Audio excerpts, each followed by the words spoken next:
And I would like to begin by thanking the European Food Forum very much for organising this technical workshop, and also the co-hosting MEPs, Miss Irene TOLLERET and Miss Michaela ŠOJDROVÁ. And so I will just say a few words of introduction, and then we can have the main programme. Can I just say a few words about the European Food Forum, just to begin with, for those of you who don't know about it? The European Food Forum is an independent, politically led, non-partisan, multi-stakeholder forum, and it's led by and governed by elected members of the European Parliament, who are members of the forum.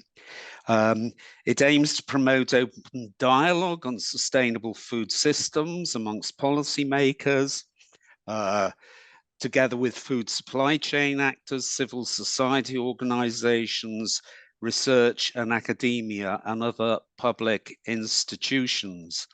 And I'm very pleased to say that my organization, Reimagine Europa, is a partner with the European Food Forum, and we have been for some time now. So that's our pleasure, and we find these events very productive. So just one other point about the European Food Forum: it does not itself take positions on specific policy issues.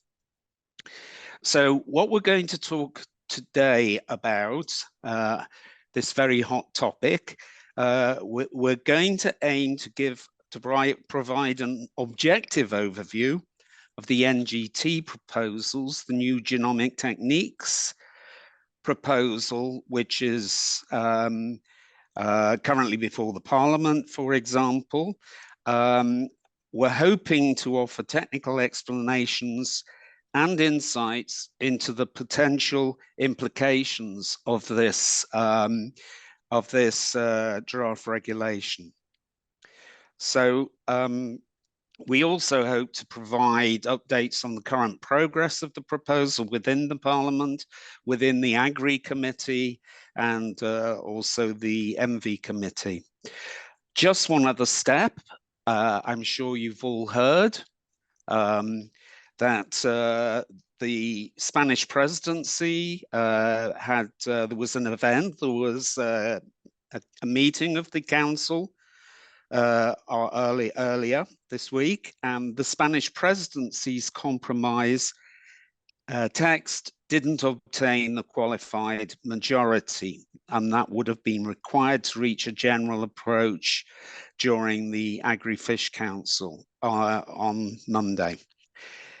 Agri lawmakers, parliamentarians, on Monday passed their opinion on the regulation, led by Veronika Vrechinova of the European Conservatives and Reformists group. There was a margin of 34 votes to 11 and 1 abstention. The European Parliament's MV Committee has pushed back a vote on the file to the 24th of January, and the plenary vote has been pushed back to February. So that's a quick update. I don't know about you, but I have so many piles of paper related to all of these activities. I'm kind of drowning in them, but that's a very quick summary, and we'll hear from other people on this call. Just a couple of housekeeping things. It's the usual stuff. Could you keep your microphone muted when you're not speaking?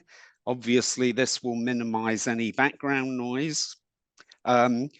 Whenever possible, and this isn't always the case with all of these types of events, turn on your camera for a more, that could give us a more interactive feel. Personally, given that I'm the moderator for this, I always like to have an interactive feel to these types of events.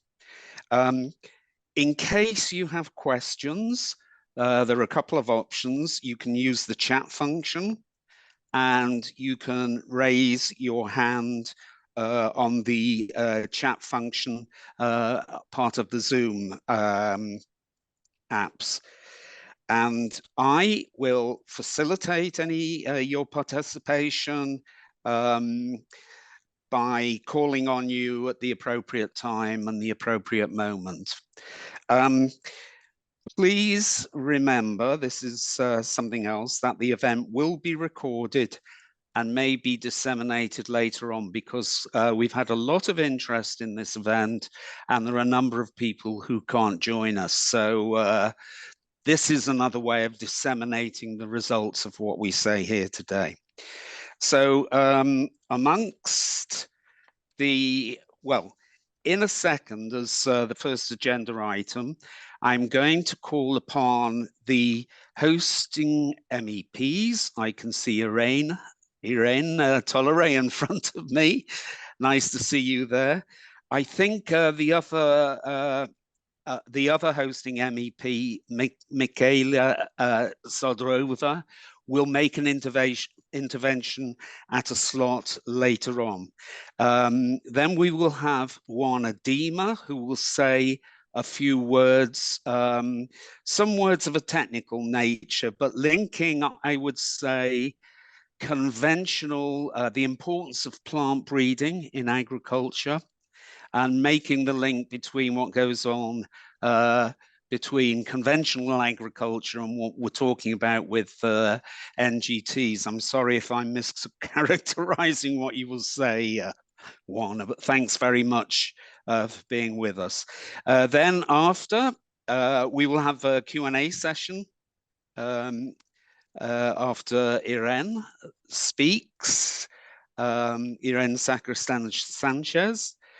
She will talk about, of course, what's been going on, or the Commission perspective on the proposal. And then the last presentation we will have is Michaela ŠOJDROVÁ, followed by another Q&A session. So, dear colleagues, dear friends, that's all from me for the moment.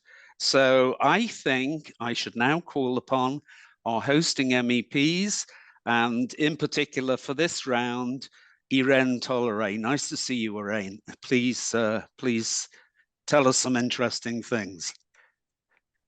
Thank you very much, and always a pleasure to see you and work with you, Peter. Do not know if I'm going to tell you interesting things, but I'll try my.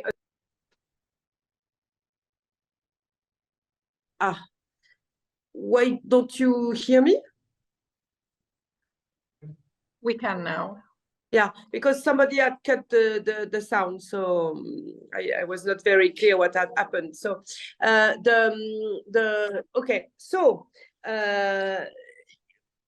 as Peter explained, then in the beginning, maybe lately, a bit late in the mandate, the Commission did a proposition that is a very good proposition on a legislation to make sure that new breeding techniques have an appropriate legal vehicle inside the European Union. It is very important because the world has changed, and we have a lot of very big part of the planet that have already existing legislations that are not coherent with the jurisdiction done on GMO, because new breeding technique can help find plants that we could find in the nature, and are an essential tool to be able to have research that uses the same tools as research all over the world to find plants that are more resilient to climate change, that are better for the health, and that need less pesticides or water. So we have existing legislations in the South of America, in the US, in Canada, in Israel, in Australia, in Russia. So it's not possible that the last place on earth that has no legislation on new breeding techniques is the European Union. So in that sense, it's very good, and the Commission proposal was very good. As you know, we have two co-legislators, the Council and the European Parliament. In the European Parliament, the leading committee is the Environmental Committee. We'll vote in January on the 24th now. And we have an opinion from Agri that was voted on Monday. That is, I think, a very good and balanced compromise. And then we had the Council that did not manage to reach qualified majority. So we have the number of countries, but we do not have the percentage of population. There was a strange change of position from Romania, and we have Poland, Bulgaria, and some countries that are against for specific agricultural reasons. Some countries are against because for political reasons. They are, in Germany, it's a Green Minister of Agriculture is against anything genetic, so Germany will abstain. But then there are other countries that we can listen to try and understand why they change their mind or are blocking. In summary, because also of the work that we already did when the Commission put the proposition on the table on NBT, the very interesting food forum that we did together on that specific day, we really saw that there were 2 points. One point was organic sector on NBT 1. So in the Commission proposal, you have NBT 1 and NBT 2. NBT 1 are identical to something you could have in nature. NBT 2 are bigger genetic modifications or genetic modifications that could not have been found naturally. So the NBT 2 are under the GMO legislation. And so the organic sector said, we do not want NBT 1 inside organic sector. And that was a very dense discussion. But what we voted in Agri and what could be the position of the Parliament is to say, okay, no NBT1 in the organic sector, but maybe a review clause in 7 years to make sure that with better knowledge of the usage of NBT1 in Europe, we can have a change of mind or not from the organic sector. Seeing also that organic sector is under stress at the moment of price and value, and maybe it's an opportunity to say that the organic sector is the only food sector that has absolutely no component that could not be found naturally in the nature. So NBT1 can be found naturally, but the percentage of finding them can be scarce. Whereas it would be maybe an opportunity to help the organic sector rebuild added value. But then the other very strong point that I would like to ask the Commission what they think is the patentability. So we have the 98/44 patent directive, who was such a difficult fight that nobody wants to change a comma, but it's a clear problem for some countries that have smaller research companies or smaller farming communities, and that are afraid that their farming community would have to pay the high price for patents linked with the development of NBT in Europe. I think it's a very valid point. Of course, the people who invest in innovation want to be paid for this innovation. So those who use patent at the moment and the patent are used with certain rules in Europe, even in the food and plant sector. So these guys, they want to be paid. But at the same time, it's logical that those who want to protect their farming community, they do not want to risk having to pay too much to have the same access to licensing. So my question to the Commission would be, what sort of initiative could we do to reassure Poland, Romania, and Bulgaria on the fact that this patentability thing is going to be reviewed in one form or the other? And then Romania, there is a very strange thing about they're being afraid that NBT1 could be requalified GMO for their exports to Africa, which is exactly what is not happening at the moment with NBT1 out of all the countries that have a legislation on NBT at the moment all over the planet. So if the use of NBT puts plants, seeds, whatever, in the conventional track line, then they are in the conventional track line to enter Europe. So I have put a little bit the big scene to all of you and up to date on what is happening in the European Parliament and the latest activities.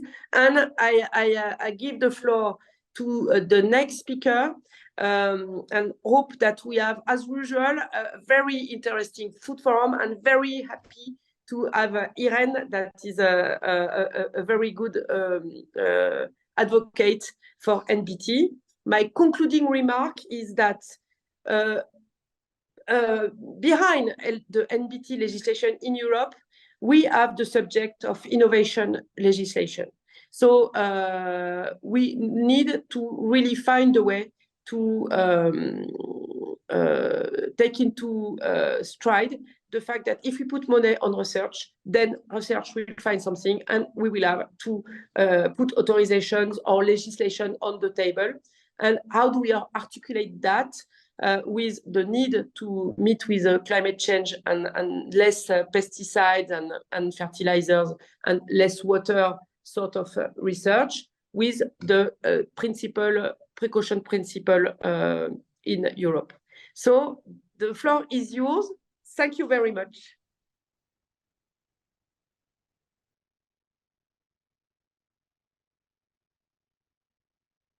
Thank you very much. I am the next speaker, so I felt like I can just take the floor. Peter, is that correct? Well, you can, Exactly. but I think a lot of people know you, but you are the executive manager of the EU SAGE program, which is European Sustainable Agriculture through Genome Editing. And I already gave an overview of what you were going to say. So please, thanks, Oana. Thank you so much, Peter, for your kind introduction.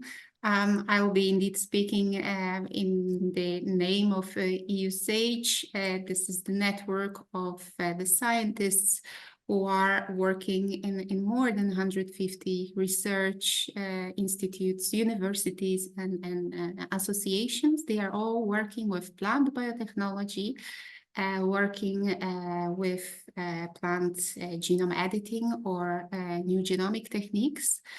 I'm also working at the Flemish Institute of Biotechnology, coupled to Ghent University in Belgium, and I would like to thank the European Food Forum for the invitation, as well as Reimagine Europa. I have been asked to give here the presentation, and a story comes to my mind.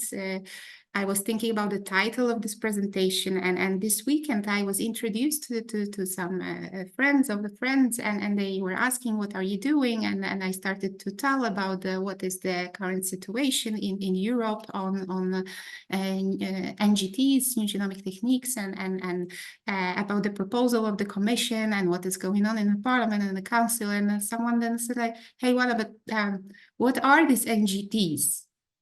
So maybe let's start with that before the Commission presents their proposal. What are these NGTs? Everything that we have on our plates, everything what we eat, the vegetables and fruits are the result of plant breeding. And actually, if you look at the pictures here, for example, the cabbage, the broccoli, cauliflower, Brussels sprouts that we have on our tables, they result from one plant, which is this brassica, which doesn't look like anything eatable. But because of plant breeding, we have these varieties on our plates. The same is with maize. Maize that we eat nowadays, it's nothing that resembles its ancestor, so Tauzinta, the plant which has very little, very hard seeds that are basically not eatable. And if you look at the ancestors of the watermelon, banana, or the carrots, this is how it looked like at the beginning. And actually, everything that we are eating now, I will repeat it again, it's because of plant breeding. It's because of genetic variation. And you can see now on this graph how the productivity of barley, wheat, and oats here increased over the centuries. And you can see a peak in the 20th century, at the beginning of 20th centuries, which actually coincides with the findings of Gregor Mendel. And this knowledge of genetic, this knowledge on genetics helped very much in plant breeding and also in increasing this productivity. Here it's more zoomed in, based on the cereals. So in the past 2 decades, plant breeding has contributed to 67% increase of crop production in the EU. And, you know, we have different colors of plants, we see different species, not only in plants, in ourselves, in animals, and this is due very much to the spontaneous mutations, so spontaneous genetic changes that you can say, or changes that occur in every living cell, in every living organisms. And these spontaneous changes are actually something that people throughout the generations started to look for. So you remember this carrot, this root that people were eating before. How did they arrive to this carrot that we have now? Well, first thing of the choosing of the right plant was to choose the plant that was more tasty, more juicy. And this is because there were spontaneous mutations in that one single plant that led to the plants that were a little bit better to eat. So that was the first step. Within time, people started to look at the different possibilities to increase this genetic variation, as they understood it's something desirable to obtain new varieties, new plant varieties. And such increasing this changes, this mutation frequency, can be done by chemicals or irradiation. And this process is very random, and it induces a number of variations that are completely not controlled. And it occurs also in the wild, in the big amount of plants. And then the breeder has to look for the specific trait in the specific plant that is desired. So actually, with this kind of techniques, we obtained now more than 3,000 varieties that we are eating right now. And this is because of this inducing this mutation frequency by chemical or irradiation. We are eating it, we are good with it, and maybe something that will pop up, and already Ms. TOLLERET mentioned that, organic farming. It's actually organic farming is using this kind of a technique in their system. So I was talking about the roots and plant breeding, and how did it happen that we arrived to this carrot that we are having now. Well, people were picking those more juicy roots because they were just better because of this variation, genetic variation, but also they discovered with Mendel actually that by crossing two different species, two different varieties of having one which is, for example, has a bigger fruit and another one that is resistant to a certain disease, if you cross it in a progeny, you will find a plant which will have both of these desired traits. And this is actually conventional breeding, which we talk about a lot in the proposal. If you hear about the conventional or NGT1 category, so this is something that can happen in nature, or these are or close to the conventional bred plants. So by this breeding has been serving in mankind a lot, and it will be still doing that. So it's not going to be excluded for sure. But what we have to know is that to obtain a certain variety on the market requires quite some time, from 7 to 25 years, depends on the species. It is non-targeted, so it's like looking at this picture on one specific a trait that we are searching for, and in some plants it's not applicable, and it requires vast investments. Now, another possibility in plant breeding is the GMOs.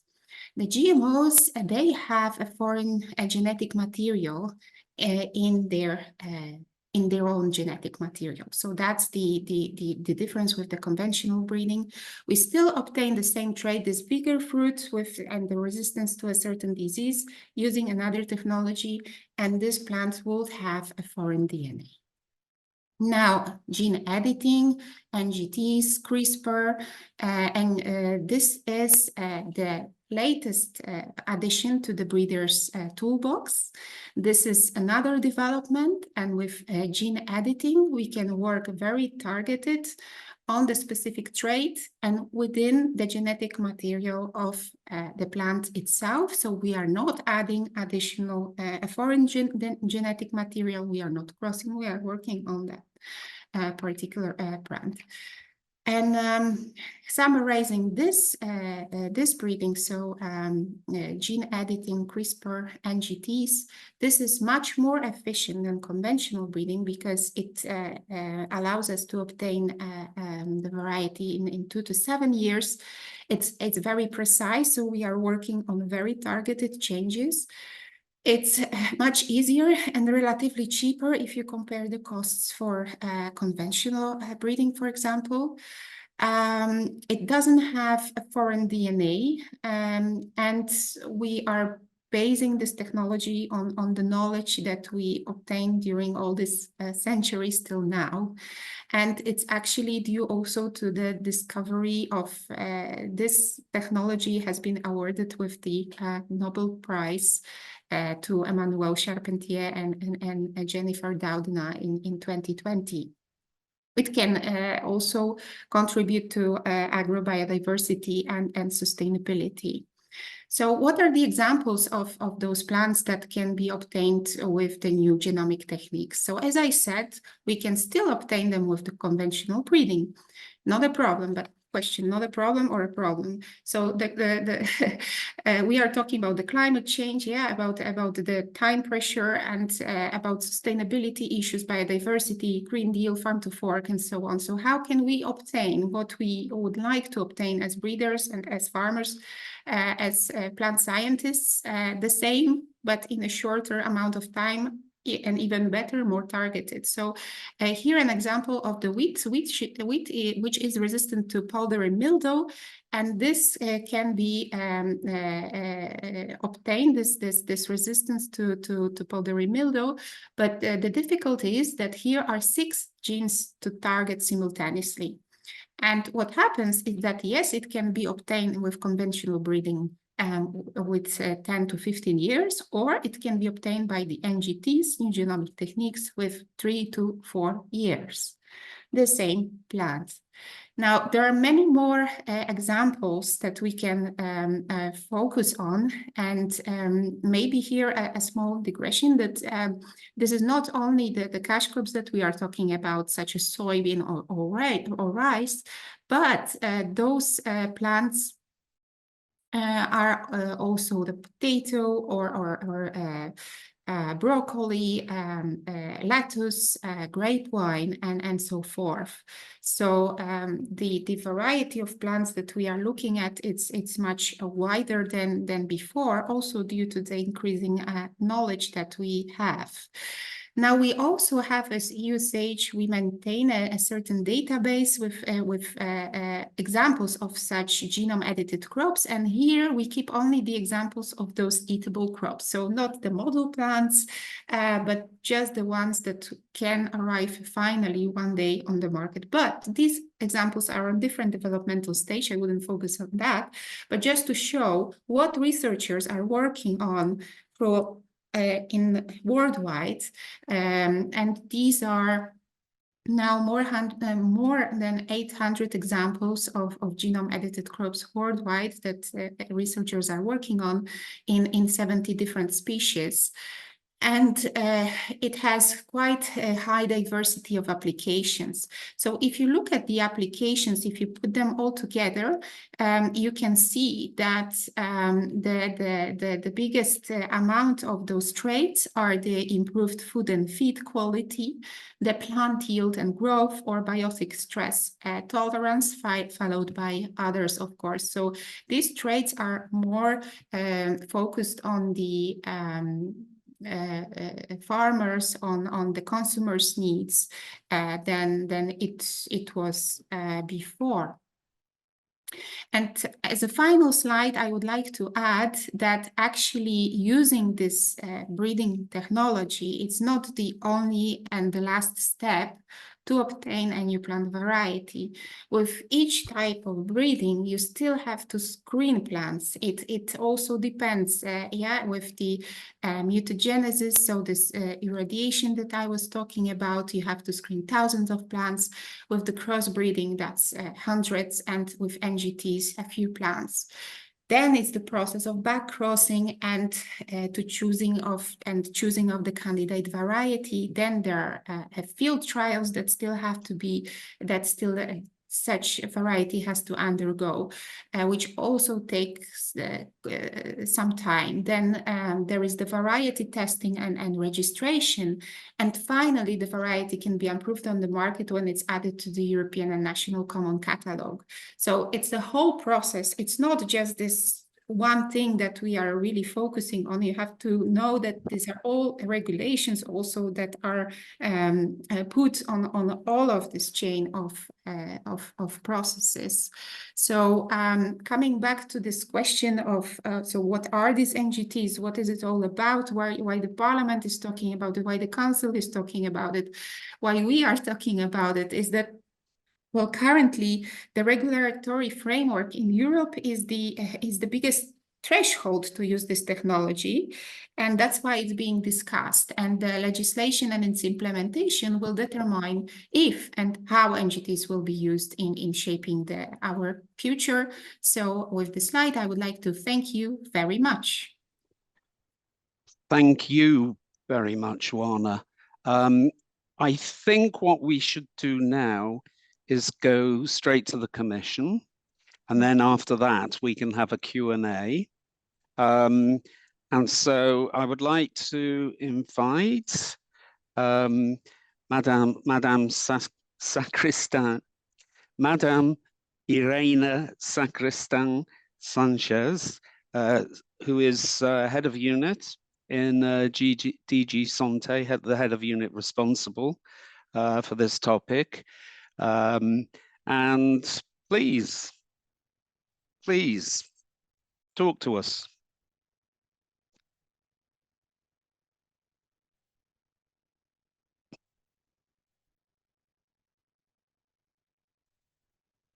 You're on mute.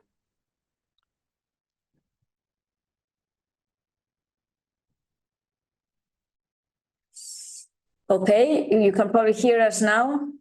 we had the whole screen with the PowerPoint and we didn't know how to unmute. So, good afternoon, and we are getting strange messages. No, now it's Okay, I'm going to assume you can hear us and see our PowerPoint, and Yes, we possibly can. even. Thank you. So I'm here with my colleague Ilaria Chapati, who leads our scientific team in the unit and will help me address some of the issues. A lot has been said already, and I kind of feel in this kind of event now that maybe I don't have so much to say because our proposal is quite well known by many of you. And at the same time, it's not for me to say what the Parliament or the Council think about it. But we will do a relatively short presentation, basically focusing on a bit of a reminder of why we are doing this and what have been the main policy choices that we have made in the proposal. So maybe. Obviously, I don't need to tell you, just we're not managing to move in the PowerPoint, but I will keep going and we will try to, but then we went very fast. So I don't need to tell you what these entities are. Oana Dima just explained it much better than I would. So I will just recall what she said, that since the time when we adopted the GMO legislation, a lot has happened by way of scientific and technical developments, and that we have this group of techniques, which are, of course, different. I mean, the term new genomic techniques, as you know, is a bit of a catch-all phrase. But in general, we have techniques that are at speed, that are at precision, and also compared to the GMOs that we have seen so far, that don't necessarily need to use genetic material from sexually incompatible species. So they can also be used to do things that could be achieved conventionally or that could happen in nature, but through processes that are speedier and more targeted. Why does this matter? And I'm going to go a little bit back to some of the sort of the main findings that explain why we are doing this. The first is linked to the fact, and this has been said by the previous speakers already and clearly emphasized by Irene TOLLERET, we need improved varieties that allow us to cope with climate change, with increased pests and diseases that are coming along with climate change, to address the challenges posed by food security. So they need to feed more and more of us with less and less land, less inputs, etc. And also we need to tackle these challenges in a way that maintains also the competitiveness of our breeding sector, our farming sector, our research sector. And in this regard, of course, importantly, as was mentioned, we are not the first movers on NGTs in the EU. The press has been full the last days of the EU being the first mover on artificial intelligence. In our field, it's not like this. The research shows, and we have done our own research in the Commission through the Joint Research Center, that the pipeline on NGTs contains a lot of interesting traits. You see it in this slide, much more diverse than what we have seen with transgenics, and also much more diverse when it comes to the crops. So we are not just talking about a few cereals, the economically most important crops, but quite a variety of cereal, fruits, vegetables, legumes. And as Oana Dima was saying, this was our internal research of 2021. But if you look at the results of the EU SASH database, which is peer-reviewed articles, it points very much to the same. We have also, for the sake of our impact assessment, tried to model what could be the concrete impacts of using the new genomic techniques in breeding. I'm not going to go into the details, but I just wanted to illustrate very quickly that if you take, for example, like in this slide, the apple and potato, so these are crops that have very intense pesticide use, that are not easy to breed. It takes quite a while to breed, for example, pest-resistant varieties. How the use of these techniques could benefit the breeders in a reduction in time and investment cost, the farmers, and also the environment.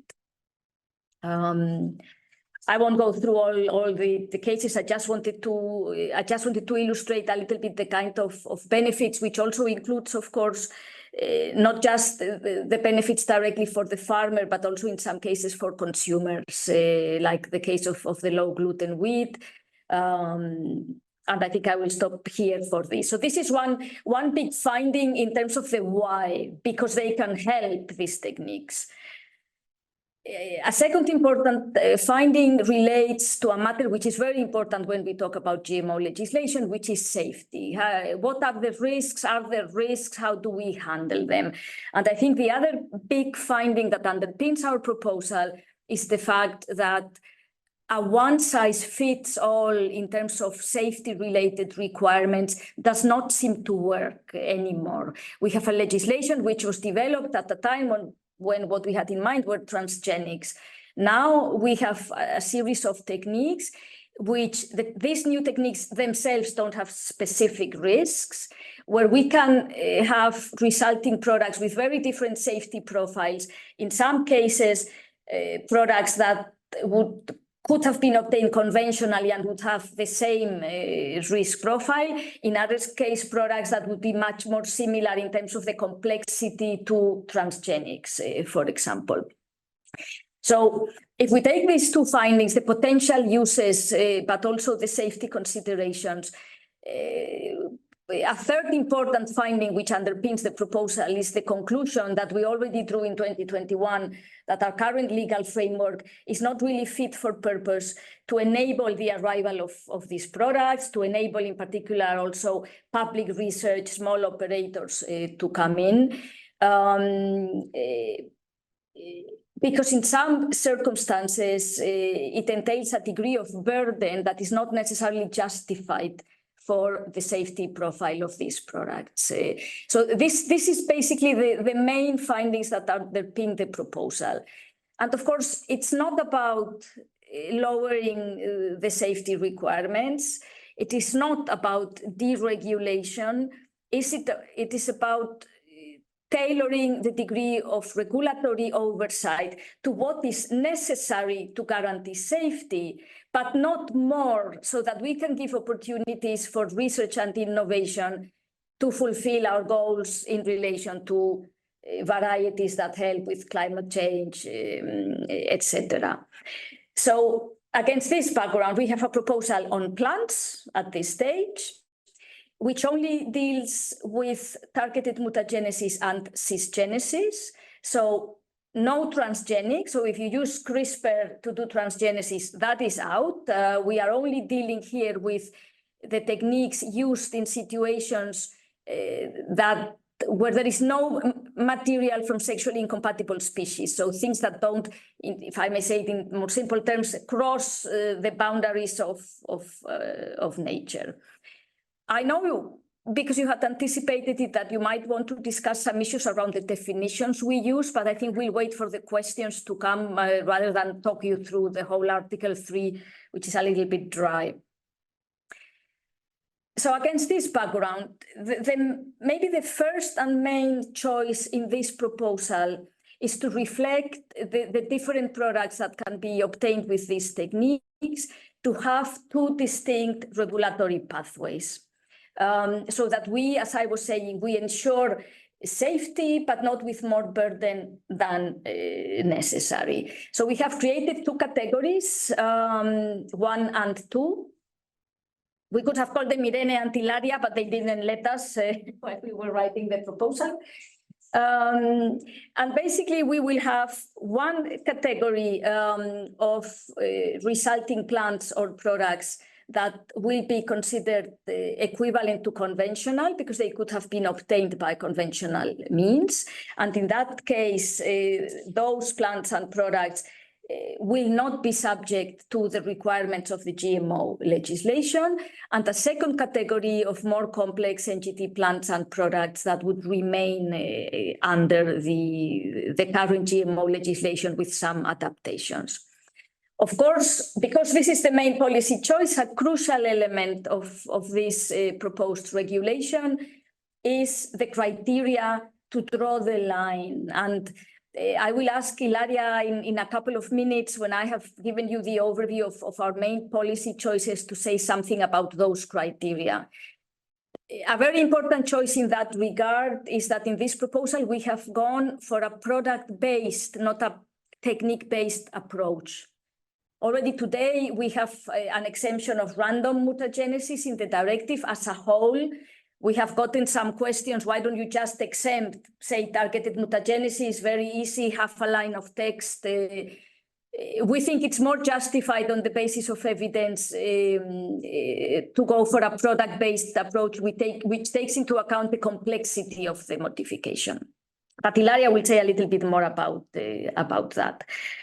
So basically, what are then the main elements in these two categories?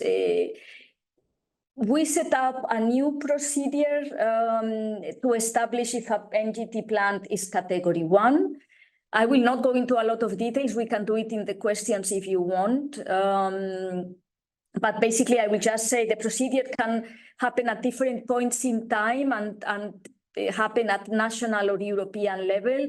But in both cases, it's based on the same requirements and criteria and leads to a EU-wide decision. Whereas category 2 plants, so plants that do not fulfill the criteria and either don't go through the verification procedure or the verification procedure concludes negatively, they would remain subject to the authorization and risk assessment of the current legislation. But there we have also added a number of adaptations to allow tailoring more the requirements, the data requirements to the risk profile. So a little bit of a more differentiated approach than we have today. Category 1 plants would be treated in regulatory terms as conventional. This does not mean they are not regulated. This does not mean they are not traced, but it's not in accordance with the requirements of the GMO legislation, but other requirements that would apply as a matter of the legislation on seeds, food law, etc. Whereas category 2 plants would be subject to the current requirements of traceability and labeling as GMOs. There has been a very important choice to make in this regard that I will bring in now. It's one of the issues that I think is going to be most discussed, is being discussed very much already in the Parliament, in the Council, which is the interplay with organic production and the organic production regulation. Because today, in the organic legislation, GMOs are banned. That means that for category 2, by keeping them subject to the requirements, they are automatically banned. It wouldn't be necessary to say anything about that.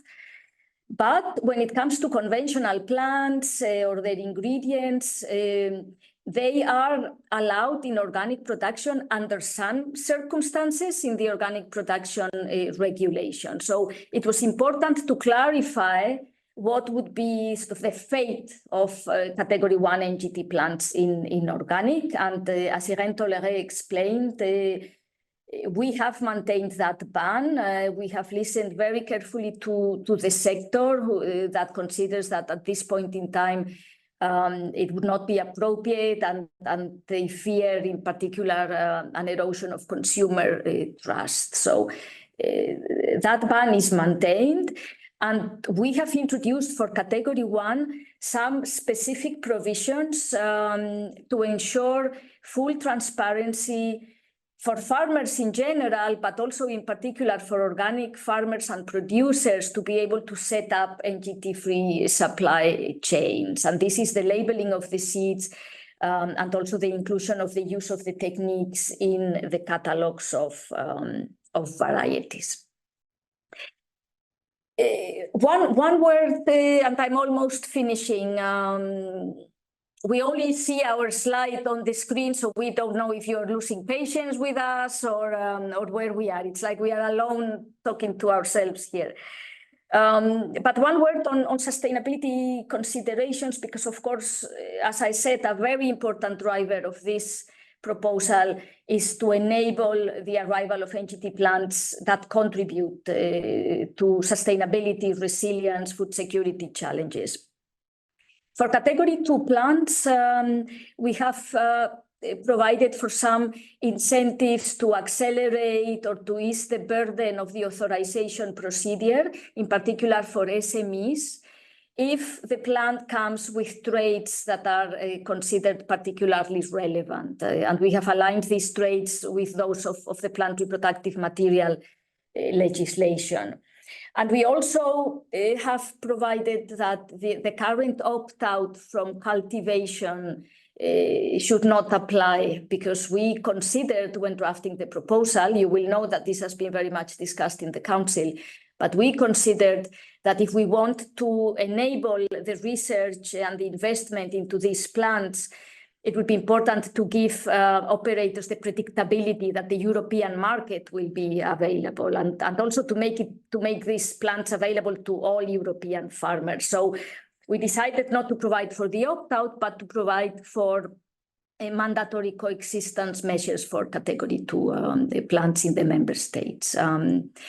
Whereas for category 1 plants, we did not introduce any particular provisions as regards sustainability considerations, but in the understanding that these varieties obtained with plants that are NGT will be subject to the same rules of value for cultivation as use as other varieties, and that will include the additional sustainability considerations in our proposal on plant reproductive material. I will maybe just add one word on patents, because we got specifically the question from Mrs. TOLLERET, and then if you still wish to give us a couple of minutes, I would add Ilaria to add a little bit on the criteria. But the issue of patents have been raised quite prominently in our consultation activities. We know that there is a concern that if NGTs become very widespread, because these techniques and the genetic sequences obtained with these techniques are patentable, that we should avoid situations where this would have a negative impact on breeders' access to genetic materials or farmers' access to diverse and affordable seeds and so forth. This is something that we take seriously as well, and this is why the Commission announced a study at the time of presenting this proposal. This remains very much discussed both in the Council and in the Parliament, including with the consideration of very far-reaching amendments, as for example in the Agri Committee in the vote yesterday. And here, I mean, we think we have to be cautious.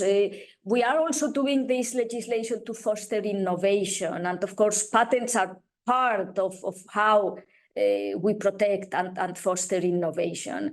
We certainly need to find a balance between protecting innovation through patents and protecting access to that innovation in fair and affordable conditions. That is for sure. And the Commission is committed to looking into these matters. But changing the rules on patentability, which are general rules that are linked to the inventiveness, to the novelty, and so forth, that could also have very negative impact. So we think it's important to have a discussion about what steps to take now to ensure that this is assessed and addressed, but once we have collected all the necessary evidence. So I think that the discussion on patents will need to continue and will definitely be an important part of discussions with Parliament and Council. Ilaria, do you want to say something on the criteria? I think we had a question before the event, in particular on the thresholds and the Yes, maybe choices. I can say a few words because maybe time is not enough, but I would be happy just to mention that this annex is indeed providing objective criteria that are to be used for the assessment of whether an NGT plant is equivalent to a conventionally bred plant. So to classify an NGT plant under the category 1. And this annex is providing objective criteria that are based on the molecular characterization of the specific plant. As Irene was saying, they are product-based criteria. And these criteria have been designed based on a scientific literature analysis of quite a number of articles and reviews on the mutations and the extent of mutations that can take place either naturally or by the use of conventional breeding methods. At the same time, these criteria have been designed taking into account relevant work of the European Food Safety Authority and also of the Joint Research Center. So it's really a collective work to gather all the available evidence. And there are 3 key elements in this annex. One is the type of modifications that we have observed in nature, but also by the use of conventional breeding methods. The size of these modifications and also the number of those modifications. I would not enter into the detail, but based on this, you understand that we have also set some thresholds based on what we have seen in the literature. But also it's important to understand that we have been conservative in the setting of this threshold, being aware that while we have observed higher numbers in conventional breeding, especially with random mutagenesis techniques, the possibility to obtain the specific combinations of modifications may be low in certain cases with conventional breeding techniques. And given the novelty also of these techniques, we have decided to be conservative and to set the thresholds that you have seen in this annex.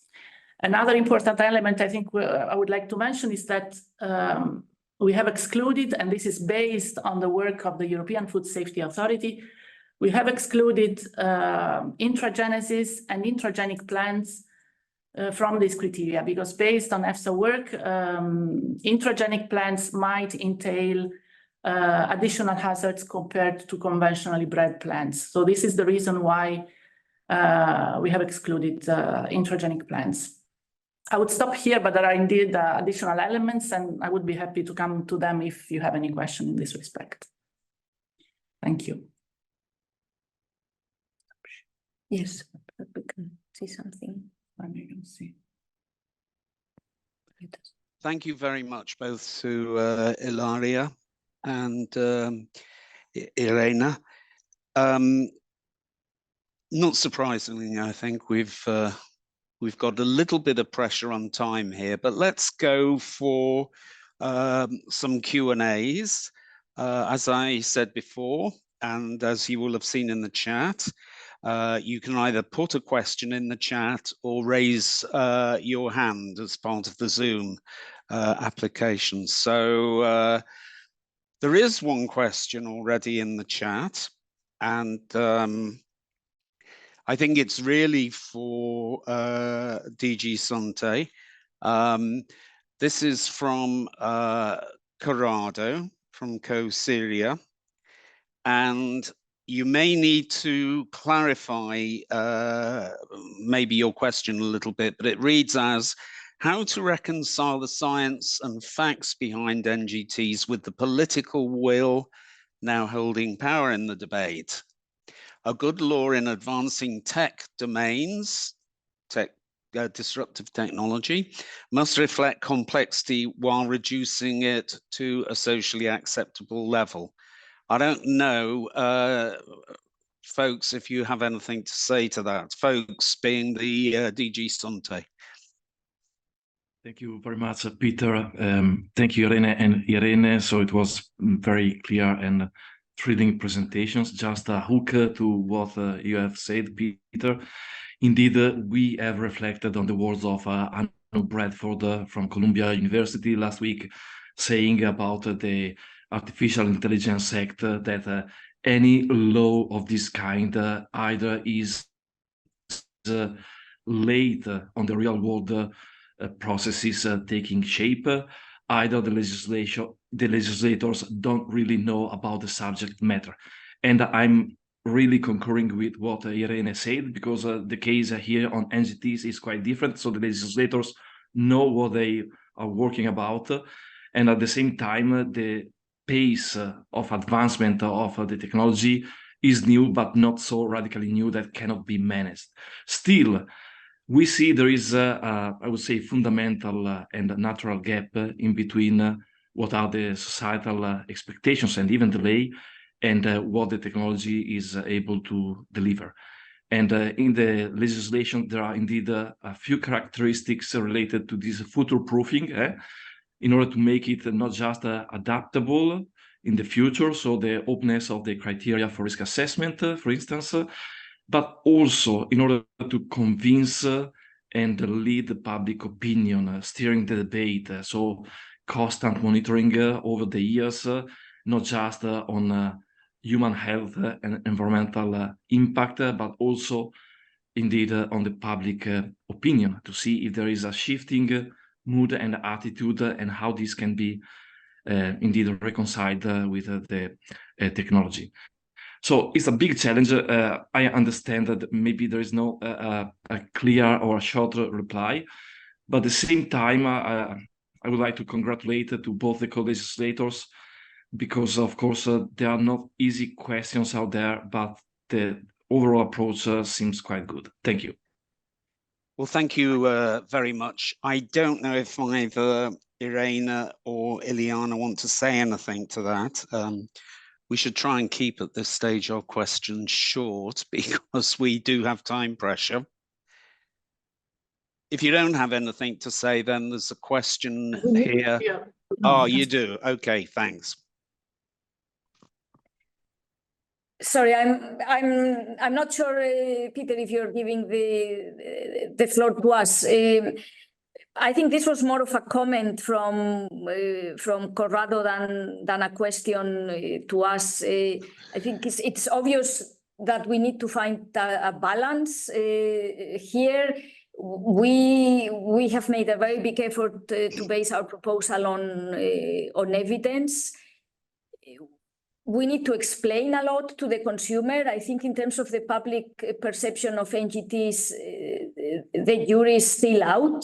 I think we know that there is a negative perception of GMOs in Europe and limited knowledge of NGTs.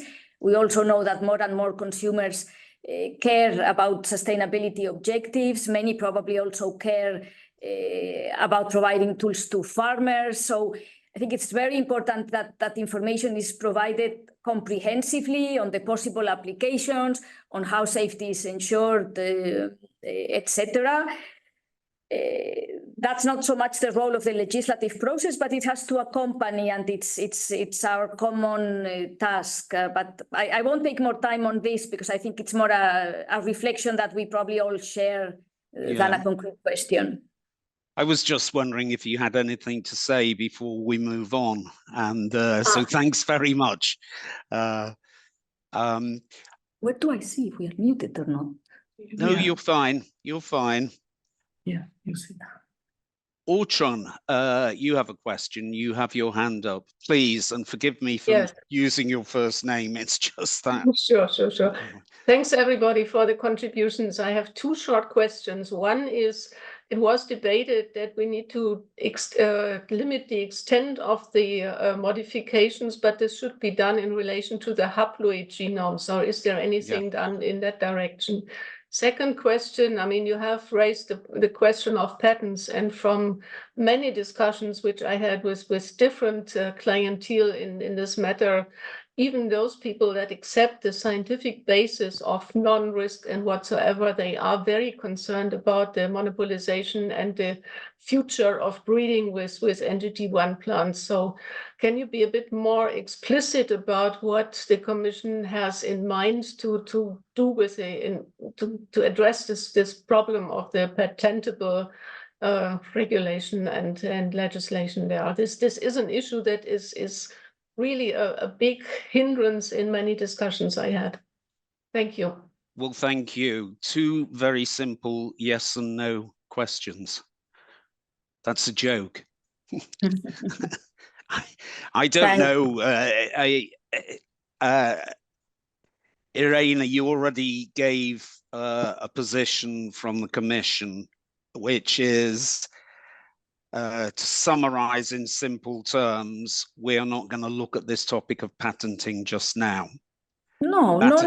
No? That's not what I said, actually. Okay. We are going to look at the issue of patents right now. We have announced a study. We announced a study in July, and we are going to look at it. What we have not done is a proposal to amend the rules.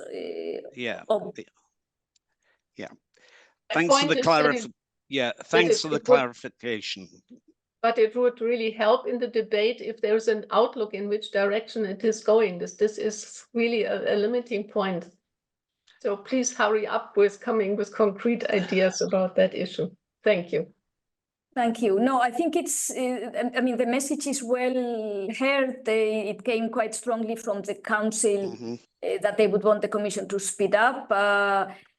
So the point I wanted to make earlier is we are committed to look into the matter, but this really needs an assessment. But we are not delaying it, and we are listening very carefully to the Parliament and the Council on this one. Okay. Well, thanks very much. We should move on, but just very quickly, the haploid question, I think, has been dealt with, so hasn't it? There is a question from Ivo. Yeah, I will come to that, but the haploid question, nobody wants to speak. No, we haven't addressed it. If you want, I can say a few words on this as well. Yes, please. Yes, please. I wasn't yeah. Okay, please. Yes, thank you. Yes, as I said, the thresholds we have set in the annex and also the type of criteria are coming from this literature analysis that we have carried out. And indeed, we have seen that the number of mutations may be quite high, especially with random mutagenesis, and they may be even higher when you have polyploid species. At the same time, we have also observed that in polyploid species, especially for certain traits where you need to modify a high number of genes, and when these genes are correlated, the likelihood of or the possibility to obtain the same set of modification by conventional methods may be lower. I mean, it will take many years, as Oana was mentioning at the beginning. It might take many years to obtain the same combination of modifications to achieve certain traits by conventional methods.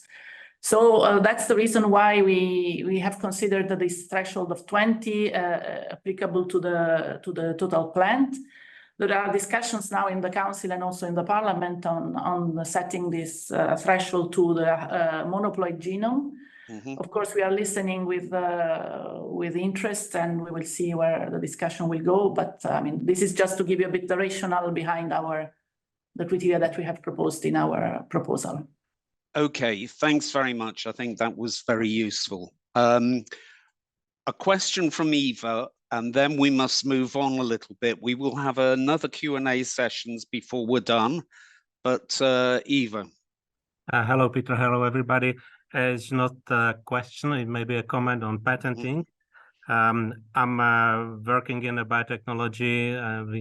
I hold 2 patents on GMO barley, so I have some experience with patenting. And given the extent of changes which are allowed for NGT1, I think it will be very hard to patent a unique sequence, because the changes will be very small and they're always looking like something natural you can find somewhere else. So I doubt that's so easy to patent a new sequence. but certainly is able to patent to some new method or technique of giving this variety a new trait or something. But the sequence, I think, doesn't apply in this case. Thanks very much for your comment. Now, what we are going to do is move on. We have an intervention coming up from Michaela ŠOJDROVÁ, who is one of our host MEPs, and we'll follow that with some more questions and answers. We don't have much time left. In fact, we can go on until 16:40. But in any event, Madam Michaela, if you would like to offer us your thoughts. Yeah, thank you very much. I am happy to listen your presentation and discussion. And I think that I can describe the decision of Agri Committee. My dear colleague TOLLERET, I think she mentioned some part of the amendments what we agreed. So in Monday, the Agri Committee adopted its opinion supporting the adoption of the proposal on new genomic techniques, but we amended. We made the changes what you discussed in previous discussions. So let me a little bit clarify what is the view and position of Agri Committee. But first of all, I would like to welcome the participation in this discussion of Ivo Frebot. I'm very happy that he is in the online meeting, and also Lukáš Fischer, he is presented, Oana Dima, of course. But we welcomed for the discussion about amendments, especially for Annex 1, professors Dirk Inze and Jarosław Doležal, and Lukáš Fischer too. So they cooperated, they consulted, and I should say that they helped to amend the Annex 1, which could be acceptable and useful as a new Annex 1. So I will now a little bit describe the Agri opinion. Agri pointed out that the regulation must include a ban on patenting of new genetic technologies. It's about patents. The exclusion from patentability applies to plants, plant materials, and part thereof, and the genetic information they contain. The Agri Committee has listened to farmers, as we have now listened participants who have expressed serious concerns about the possibility of patenting NGTs. If NGTs could be patented, it would make it much more difficult for small and medium-sized farmers to access these new technologies. I have heard what Ivo Frebot said, but as a legislator, we cannot work with some doubt, with some possibilities, as you said. It will be not maybe, but we should clarify and avoid all concerns. And we really have listened many concerns of breeders and especially of producers, of seed producers. That's why in our position, you can find the modifications of Article 4. We put it new Article 4 when we say explicitly NGT plants, plant materials and parts thereof, and the genetic information they contain shall not be patentable. There is the proposal of this provision, which was consulted and prepared with legislation, with the with the people with advisors. So what I have, what I consulted. So there is about patents. So we put it explicitly. And what Ms. Sanchez said, that they will prepare study, they will work on precise definition, precise approach.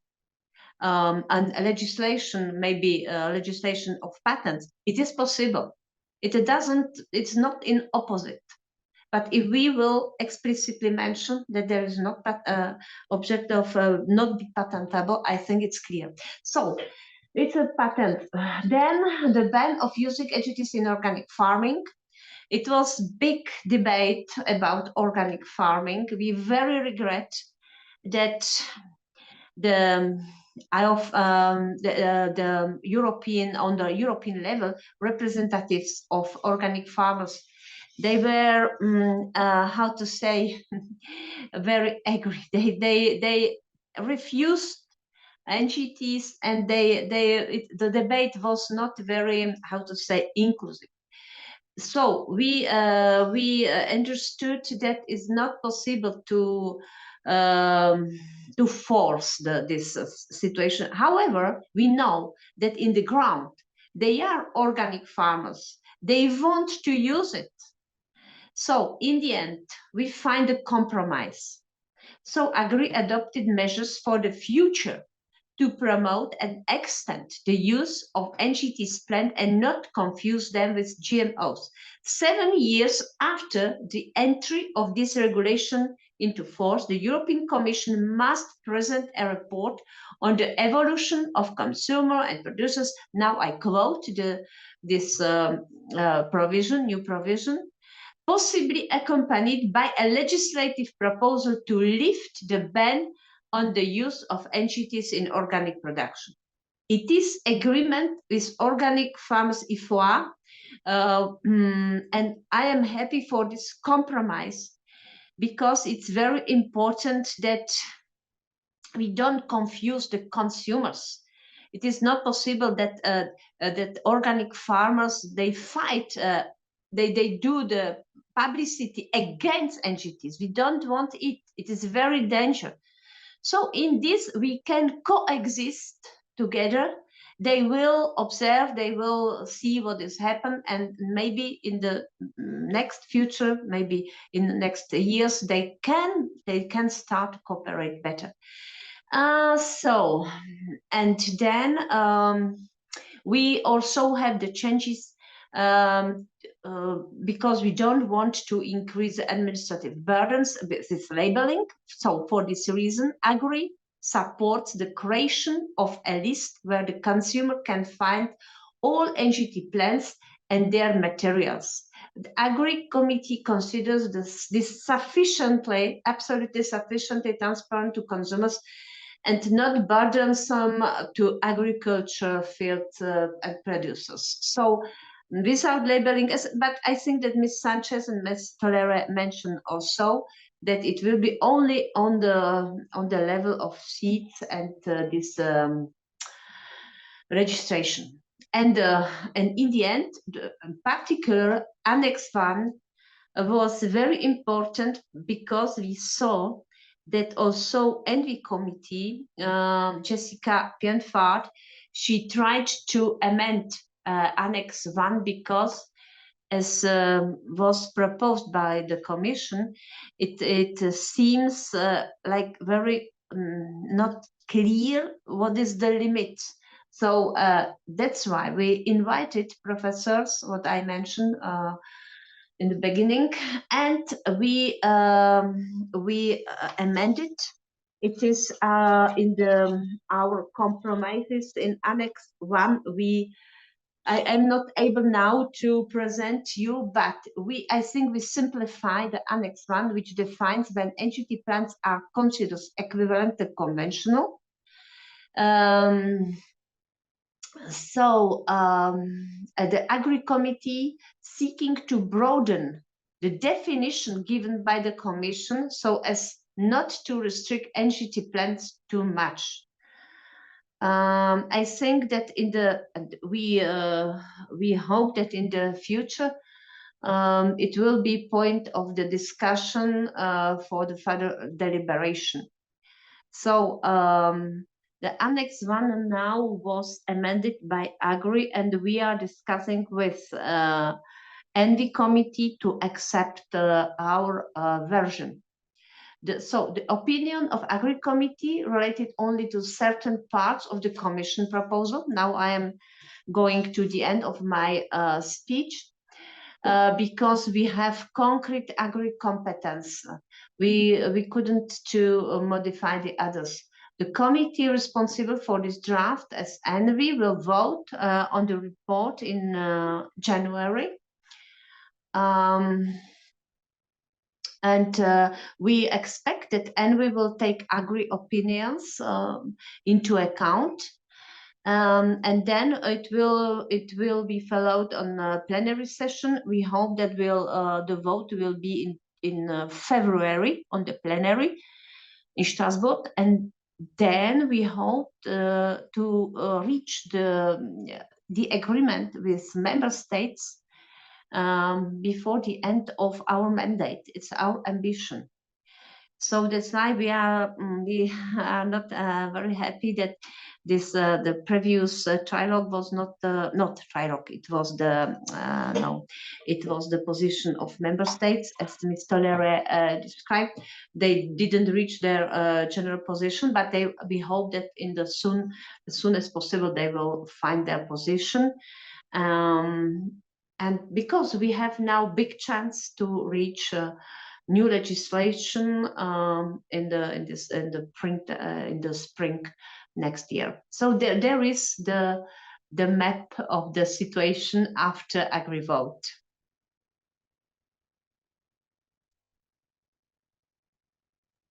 Thank you very much, Madam Michaela.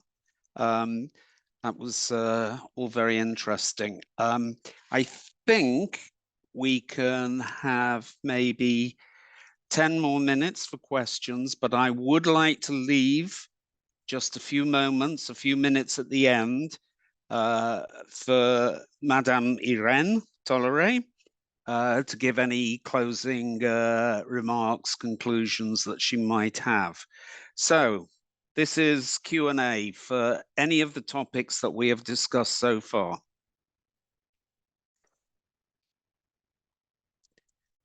Okay. We do have a couple of things in the chat. One is Philippe Dumont. I can't see you for the moment, Philippe. I know you're there somewhere. There you are. And I think you were seeking clarification on this intended Commission study on patenting, especially vis-a-vis NGT plants. And I think you were wondering whether that would be undertaken before the regulation comes into force. I think that was your main point. That's for you, the ladies at DG Santé. Yes. If I may just compliment, the question is, are we going to try to do this before the regulation becomes applicable? That is to say, around July 2026.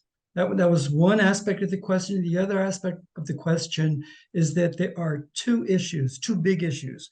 One is the NGT plants that are patented. Is that the objection? Is that the concern? But there should be another concern. It is the access to technology by small and medium-sized entities, whether they're public or private. Can they use genome editing technology to create edited plants? And that is not a small problem. And that is probably, in my view, that is the area that should be investigated more than patented plants, because today conventional plants can be patented. So, thank you. Okay, thanks. DG Santé, did you want to say any more about that, or did you say sufficient? So just to confirm that this study will also look at this issue, so the access to the technology for small players. We have not linked the date that the Commission announced for this study to the entry into application, also because we don't know when this regulation will enter into application. It depends how long the legislative process takes. But of course, we are counting 2 years from the publication in the official journal. So yes, let's say July 2026 would be the earliest, probably, because there's also a lag between finding a political agreement and the text being enforced and in the OJ. So we have announced a study for 2026 to be seen whether or not in the end it can be done a little bit earlier as it is being requested. But we are not linking it specifically. We think the issues, if there are issues to address, there is time to address them. I mean, the NGT plants are not going to all arrive on the market on day one. If there are going to be the kind of risks that some people see of monopolies, etc., that would build over time. It's to be seen also if there are issues to be addressed, if they can be addressed through implementation that doesn't have long lag period. So we need also the time to do a study that collects evidence and that is robust. So we need to allow some time for this study. So that's what we are trying to balance. Thanks very much. That's clear. Madam Michaela. Yes, thank you very much. I am not a lawyer, but I am 19 years legislator, maybe more. No, more, 19-year legislator. And I have trust to lawyers if they prepare, if they say me, yes, it is possible to explicitly say in the law that is not subject of patentability. That is the one first. And the secondly, that if we say that NGT is one category, there is similarly, there is they have the same regime as conventional breeding, so that it's clear. There is no doubt. There is no doubt that it's answered to the speaker who asked. It's my question to Ms. Sanchez. I think in the beginning when you presented the proposal, which is really very high quality, I appreciate it. You explained that it's if we are speaking about the NGTs as conventional breeding plants, so there is no doubt that there is exemption from patent law, and we should really certify and clarify that it's what is on the table. Because if I am a legislator and my colleague who is not so inside of the team, we should convince them that they can vote in favor, because there is no uncertainty. There's certain that there's no doubt there is not subject of patentability. I should say clearly that for me is absolutely imperative to have this clarity. So I think it's not so difficult. It's feasible. I understand that you need time, maybe, but we don't have a time because we have a delay. We have big delay. Our scientists are very behind us. They are very further. They are far from us, and we need to really be hurried. So not only our, but the word out of the EU. We should we cannot hesitate. It's our responsibility to be clear, to be responsible, and to act in favor. So I think that we should reach this agreement. So I try to clarify it. Okay, well, thanks very much. We have another question on the chat. This is from Paulo Peralta. Currently, the Council has made several changes to the legal proposal, while the Parliament seems to be more conservative. For instance, in terms of organic farming, the Council is considering including it in category NGT1, while for the Parliament, the position is to keep it as it is in the proposal. What would be the pathway to follow to get an agreement between both bodies? I'm not sure that those statements are all completely correct. Perhaps the statement to focus on would be the pathway to follow to get an agreement between both bodies, knowing what we do at the moment. And Madam Michaela, I'm sorry to impose on you, but you might be a good person just to talk about that a little bit. Yes, I understand, but we as members of Parliament, as deputies, we are very close to the people, and really I participate several meetings, and we face to the big, I think, pressure of organic farmers of European level representatives. So with my colleagues, with other colleagues from EPP, Renew, Socialist, we have this feedback from this field, which is very strong, and we want to avoid the fight each against other. So that's why we accepted this compromise that we will have 7 years, and after maybe it will be possible to find the way for organic farming. So because Commission was clear, they banned, they excluded, maybe because the same reason that they saw that so I think that logically, if NGTs are considered as conventional breeding, which is using by organic farming, logically NGTs should be used by it should, the organic farming should be open to NGTs, as organic farming is open to conventional breedings plants. So but they said no anyway, so that's why we find this compromise. Because we are politicians. I understand that for scientists it's not logical, it's not understandable, but for us we should find a compromise and live with it. Madam Michaela, thank you very much. Listen, we're nearly at the end of our allotted time. Let's see if we have a couple of more questions. This time I'm looking for hands rather than me interpreting what's written in the chat. Actually, I think we've expended most of the things in the chat. Any other questions?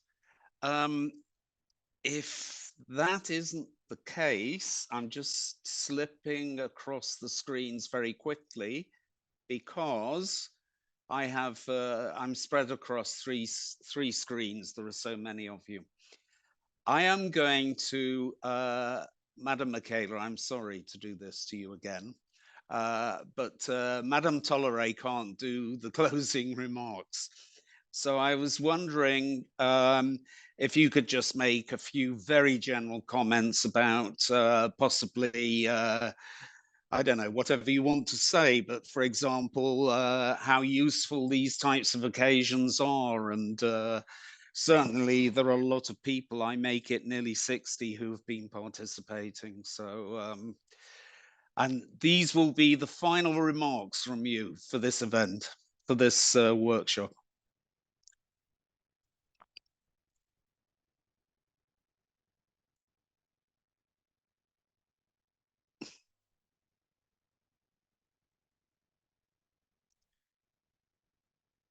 Madam Michaela? Yes, I thought that you ask Irene TOLLERET. If Irene she has had to move on. Yeah. But go fine, with pleasure. I am very happy that big participation, because almost 60 participants. I saw in the chat the others comments. I will look on this. And I would like to thanks to you, to EUSAGE, EUCIT, and all colleagues or professors, EUSAGE especially, for your cooperation on this. And now we should continue here in European Parliament to cooperate, Agri and Envy Committee, on our European Parliament position, to have a very strong, good position. I have a hope that we will find it. And maybe you or other colleagues, they said that we should communicate to publicly and with the citizens, with the stakeholders in our countries, with member states, and to convince them that is the time to open this legislation. As a very good European Commission said, there is a lack in the legislation. We are behind the evolution in the breedings. And because also the climate change impact, we need new innovations for the food security. I think is the key words what we have. And I hope that we will fulfill our responsibility. Thank you for your cooperation and contribution. Thank you very much, Madam Michaela. Thank you to all the speakers. Thank you again to our dear colleagues at the European Food Forum. We'll see you somewhere again soon, I imagine. Thanks, bye. Thank you so much. Thank you, thank you. Next. Bye. Oh, sorry, yes, there is a next. Thank you.